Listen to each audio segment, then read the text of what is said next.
Hello, everyone! Welcome back to the Tensei Slime Light Novel Summary Series on AniMonolith.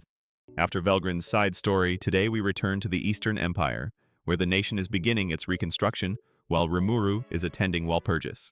And this time, everything will be told through the perspective of Calgurio. It's hard to believe that the rough, sharp-eyed man we know today once had a quiet and innocent youth. Born into the lowest rank of the nobility, a simple knight, Calgurio lost his parents in an accident and grew up alone. Still, his life took a fortunate turn when he was chosen as the husband of a baron's daughter. At that time, he was truly happy. He cherished his wife as someone irreplaceable, believing she was the most beautiful woman in the world, and that he was the luckiest man in the empire. But life is rarely kind. Just 1 year after their wedding, Calgurio's father-in-law passed away, and everything collapsed. His wife began an affair with a wealthy merchant who was also a noble, and soon after, she coldly threw these words at him. "Wasn't it a nice dream? A poor knight pretending to be a noble. It's over now. I was forced to marry you by my father, and now I'm finally free. And it's your fault, because you'll never have children again." Her cruel expression and those merciless words have haunted him ever since. Only when he saw the bottle in her hand did he understand. He had been drugged and sterilized. Calgurio could have taken her to court, but her lover had already bribed every servant in the baron's household. Backed by money and status, she went on to live a life of luxury, abandoning every teaching her father had instilled. Calgurio was cast out. But that moment became the turning point of his life. Consumed by grief, anger, and humiliation, he made a vow. He would rise to the top and make them regret everything. From that day on, he devoted himself entirely to climbing the ladder of power. He joined the military, took on dirty jobs, mastered subterfuge, and forged connections with merchants. He accepted back taxes and used them to buy favor from nobles. In just 5 years, he ascended to the rank of colonel, graduated from the Knight School, and became a military adjutant at the young age of 25. A few years later, he had enough influence to form his own faction within the army. During this time, he met Minutes, a battle-obsessed noble with extraordinary combat skills. Calgurio used Minutes effectively, while Minutes appreciated Calgurio for always granting him opportunities to fight. Their relationship, though based on mutual interest, gradually became a strange but genuine form of trust. Then came Kansas, a vicious, unruly soldier infamous for disobeying orders and running wild on the battlefield.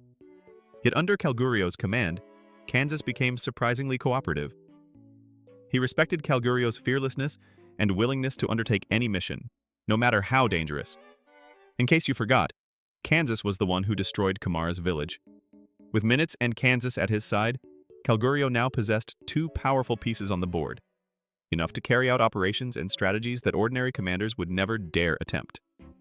And so, from a poor knight betrayed and humiliated, Calgurio rose to become one of the most influential figures in the Eastern Empire, someone whose single command could mobilize entire divisions. From there, Calgurio rose to the rank of Corps Commander in his early 30s. By that point, he rarely stepped onto the battlefield. He focused on strategy and command instead.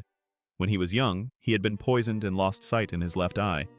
It didn't weaken him, since modern science allowed him to replace it with an artificial one. Still, to keep enemies off guard, he kept the eye hidden behind a patch. Although he looked like a man in his 30s, Calgurio still burned with the same fighting spirit he'd had in his youth. He considered himself in his prime, fearless of anything.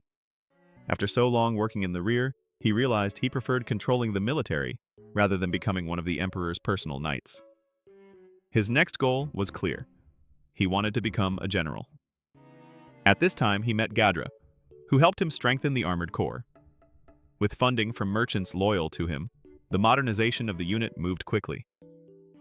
Years of maneuvering and relentless effort finally earned Calgurio the position of general, commander of the empire's armored corps, while he was still in his early 30s.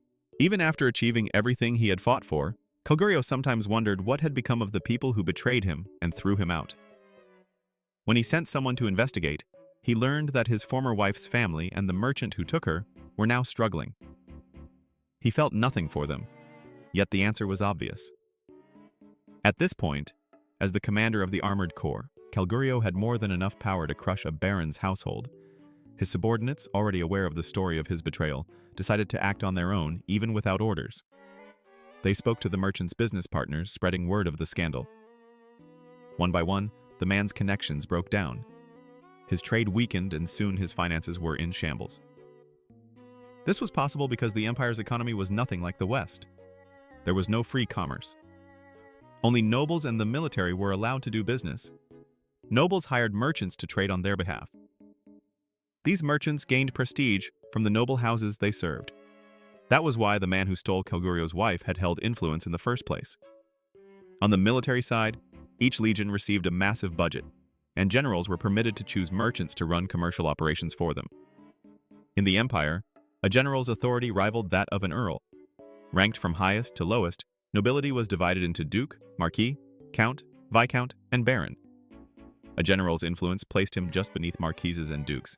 Rudra himself had once considered granting Rimuru the rank of duke if Tempest surrendered. It showed how seriously the emperor valued Rimuru. Kagurio's former wife and her lover were only barons, far below him. In theory, he could crush them whenever he wanted, but the empire had strict laws. The military could not interfere with noble territory, and nobles could not encroach on military domains. The most his subordinates could do was isolate the baron economically. When Kagurio heard all this, he felt empty. More than anyone, he wanted to take revenge with his own hands. And the baron still lived comfortably off his noble stipend. To Kagurio, that was far too lenient. To serve as a warning to anyone who might target him in the future, he decided he would eliminate the entire baron family. In a way, a tiny part of his success came from his ex-wife and her lover. The empire had a policy that long-serving soldiers would be granted noble rank upon retirement. But Kagurio, who had been forcibly sterilized, had no descendants. His title would die with him. Because of that, the other nobles didn't see him as a threat and never pressured him too much. But who could accept being cuckolded and mutilated? Kagurio would have his revenge one way or another. Otherwise, he would never find peace. He soon learned that the baron's father had strong rankers under his command. To destroy the entire family, Kagurio needed to become even stronger. From that moment, he set a new goal: to gain power that surpassed everyone else. After everything that happened, Kagurio had grown more forgiving. Looking back, he finally understood how low and reckless his actions had been in the past. Minutes' voice pulled him out of his thoughts.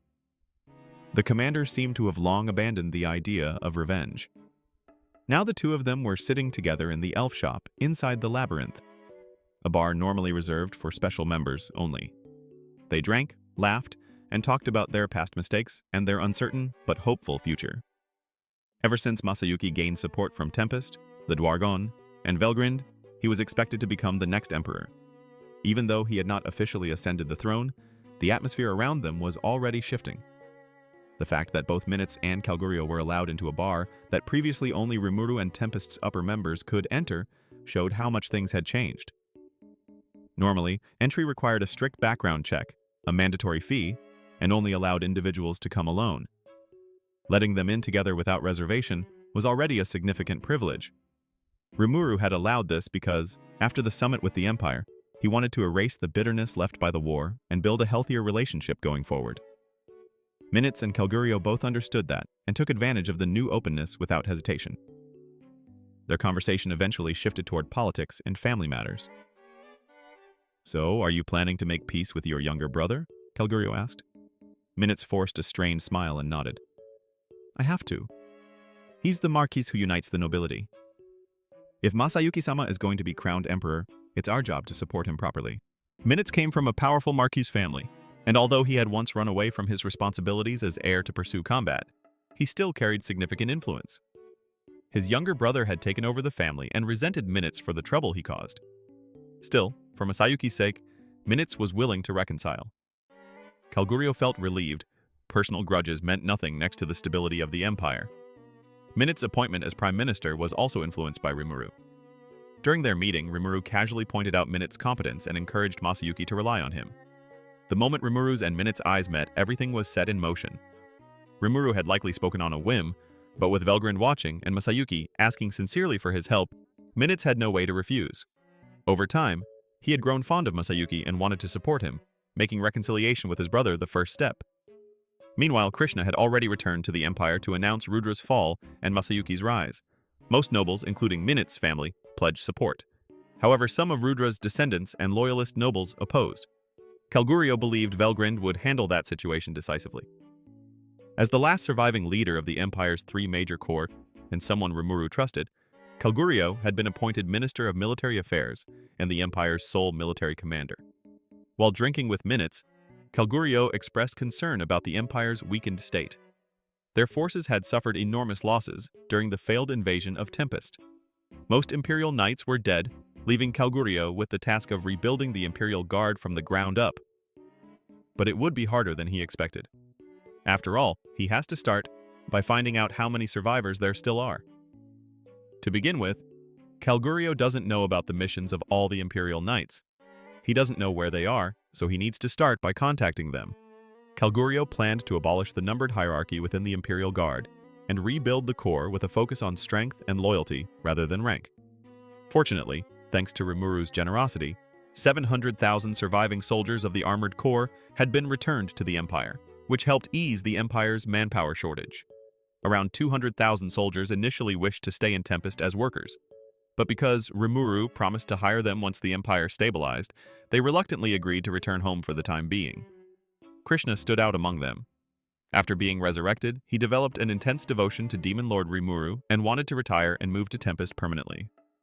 Kalgurio tried to persuade him to stay until the empire settled down, but Krishna was unwilling. It was Adalman who convinced him by saying, "If the empire remains unstable, Rimuru-sama will be saddened." This immediately changed Krishna's mind, and he passionately declared that he would deliver Rimuru's compassion to the innocent people of the empire as well. After spending one more drinking session with the group, Kalgurio and Minutes followed Masayuki back to the empire.